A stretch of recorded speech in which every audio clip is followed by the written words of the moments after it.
Hello दोस्तों, नमस्कार। उम्मीद करता हूँ आप सब खैरियत से होंगे। दोस्तों, आज बात करेंगे गर्मी की एक बीमारी की जो अक्सर गर्मियों में ज़्यादा होती है, जिससे बच्चे और बूढ़े अफराद हैं ज़्यादा इस बीमारी से उनका फेस करना होता है। तो आज बात करेंगे डायरिया पे। डायरिया क्या है, क्यों होता है और इसकी जो होम्योपैथिक मेडिसिन कौन सी है और उसकी प्रिवेंशन क्या है। तो अगर आप नए हैं, अभी तक मेरे यूट्यूब चैनल को सब्सक्राइब नहीं किया तो मेरे यूट्यूब चैनल को सब्सक्राइब करें, लाइक कमेंट फॉलो ज़रूर कर दीजिएगा। तो आज बात करेंगे डायरिया। डायरिया क्या है, डायरिया क्यों होता है, इसकी जो काज क्या है।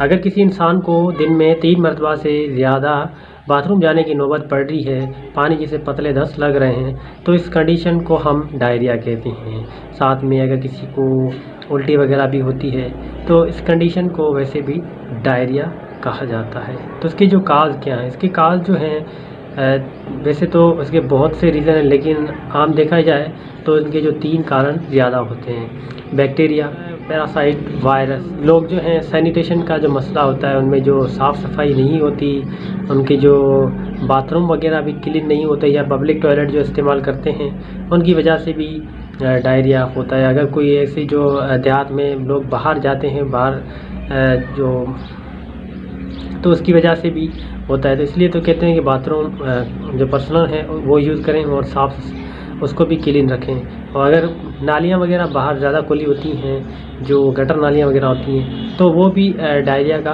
काज होती हैं, क्योंकि उसमें जो मक्खियाँ वगैरह हैं अक्सर वो खानों को गंदगी वगैरह फैलाती हैं, और जो कंटामिनेटेड फूड हैं या वाटर हैं तो भी उनकी वजह से डायरिया हो जाता है। पानी में वैसे भी अक्सर जो इकोलाई ज़्यादा आता है, तो उनकी वजह से डायरिया होने के चांसेस ज़्यादा हो जाते हैं। वैसे भी गर्मियों में अगर किसी को गर्मी वगैरह ज़्यादा लग जाए तो उनकी वजह से भी हो जाता है। आईबीएस का मसला हो या सेलिक डिजीज़ हो तो उनकी वजह से भी डायरिया हो जाता है। अगर किसी की न्यूट्रिशन वगैरह सही नहीं है, उसमें जिंक की कमी है और विटामिन ए की कमी की वजह से भी डायरिया हो जाता है।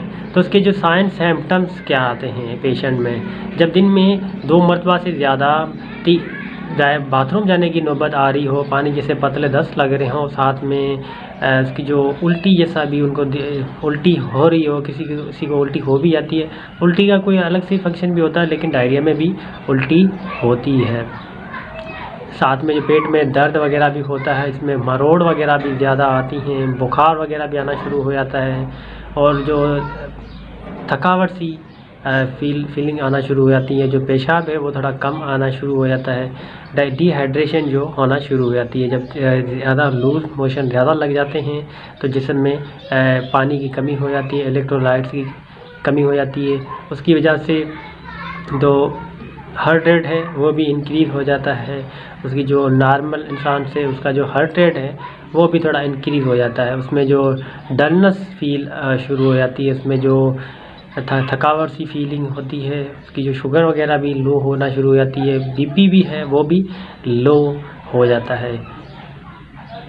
तो ये कुछ साइन सिम्टम आते हैं, और उसमें यूरिन का भी मसला आना शुरू हो जाता है। जब डिहाइड्रेशन ज़्यादा होना शुरू हो जाती है तो गुर्दों पे असर पड़ता है, जिसकी वजह से ब्लड जो है सही तरीके से फ़िल्टर नहीं कर पाते। उसकी वजह से जो यूरिन भी है वो थोड़ा पीले कलर में आता है और थोड़ा क्वांटिटी मिकदार में जो है कम आता है, और उसकी वजह से थोड़ा यूरिन का की इन्फेक्शन भी, यूटीआई की इन्फेक्शन भी साथ में हो जाती है। जब डिहाइड्रेशन ज़्यादा हो जाए तो कॉम्प्लिकेशन और भी बढ़ जाती हैं। उसमें किसी की डिहाइड्रेशन की वजह से डेथ भी हो जाती है। जब पानी की कमी होती है, और पानी की कमी अगर रिहाइड्रेट तो पेशेंट को ना किया जाए तो उसकी वजह से उसकी जो डेथ वगैरह भी हो जाती है।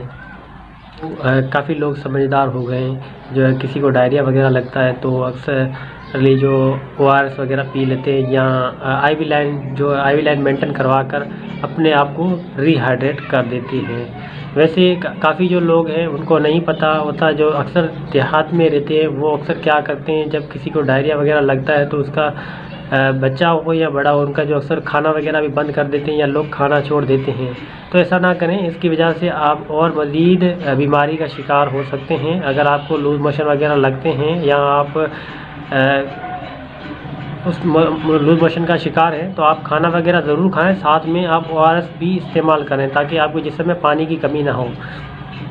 क्योंकि पानी की कमी हो गई तो आपके लिए और मसला बढ़ सकता है। तो इसलिए अपने आप को रिहाइड्रेट करें। ORS अगर घर में नहीं है, आप घर में नहीं है, तो आप खुद से भी अपनी 4 गिलास पानी के लें, उसमें 8 चम्मच चीनी के डालें, 1 नमक का डाल दें और 1 नींबू वगैरह लेकर उसको डालकर आप मरीज़ को पिला सकते हैं। ये एक नेचुरली तौर पे आप बना सकते हैं। वैसे भी ORS की पुड़ी जो साशे है वो 10 रुपये से 20 रुपये की मिल भी जाती है, वो आप अपने घर में वैसे भी ज़रूर रखें। अगर कोई हाइपरटेंशन का यानी कि ब्लड प्रेशर का मरीज़ है तो उनका तो आप मायना करवा कर ही पिला सकते हैं, क्योंकि हाइपरटेंशन के जो पेशेंट होते हैं उनमें डायरिया लगने की वजह से और भी यह BP जो है बढ़ भी जाता है। तो जब भी डायरिया लगे अपने जो हेल्थ केयर प्रोफेशनल हैं उनसे आप कंसल्ट ज़रूर करें। उनमें आप अपने आप को, अपनी जो सेहत का अच्छे से देखभाल रखेंगे तो ये आपके लिए अच्छा। प्रिवेंशन में जो है आप अपनी जो हाथ वगैरह साफ़ रखें, क्लीन रखें, अपने जो बाथरूम वगैरह हैं उनको भी ज़्यादा क्लीन रखें। खाने जो हैं वो भी साफ़ सुथरे खाएं, बाहर के खाने कम खाएं। पानी जो है कंटामिनेटेड जो बाहर का अक्सर होता है उसको ना यूज़ करें।